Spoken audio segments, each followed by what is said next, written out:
السلام علیکم ورحمۃ اللہ وبرکاتہ۔ میرے بھائیوں، بزرگوں اور دوستوں، اس وقت امت بڑے خطرے میں ہے۔ آئے دن نت نئے مسائل اور نئے مسائل سامنے آ رہے ہیں۔ ایسے حالات میں ہم سب مسلمانوں کے لیے ضروری ہے، امت مسلمہ کے لیے ضروری ہے کہ ہم خواب غفلت سے بیدار ہو جائیں۔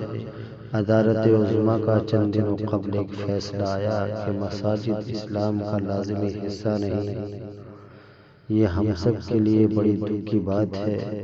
حالانکہ میرے نبی نے فرمایا الصلاۃ عماد الدین کہ نماز دین کا ستون ہے۔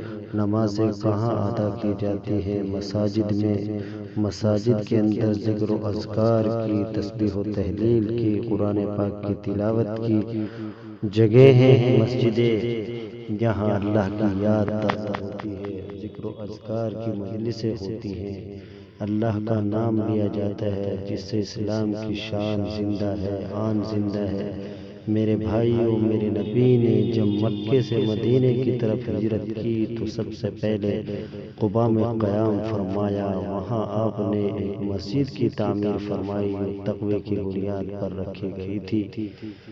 قباء سے ہجرت کے بعد آپ نے مدینے میں قیام فرمایا، اور وہاں پر بھی قیام سے قبل آپ نے قیام فرمانے کے بعد وہاں لوگوں سے بات چیت کی۔ مسجد کی جگہ کے لیے ابو ایوب انصاری کے گھر کے سامنے ایک پلاٹ تھا جو سہل اور سہیل دو بچوں کا تھا۔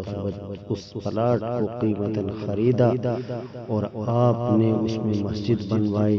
آج اگر ہماری مسجدوں کو اسلام کا لازمی جزو اور حصہ نہیں بتایا جا رہا ہے تو اس کا مطلب یہ ہے کہ ہماری مساجد محفوظ نہیں ہے۔ تمام امت مسلمہ سے درخواست ہے کہ اللہ کے پیغام کو زیادہ سے زیادہ عام فرمائیں۔ اللہ فرماتا ہے وَأَنَّ الْمَسَاجِدَ لِلَّهِ فَلَا تَدْعُوا مَعَ اللَّهِ أَحَدًا۔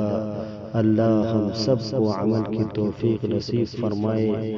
اور میرے بھائیوں، ایسا نہ ہو ہم اس شعر کے مصداق بن جائیں کہ مسجد تو بنا دی شب بھر میں، ایمان کی حرارت والوں نے، من اپنا پرانا پاپی تھا، برسوں میں نمازی بن نہ سکا۔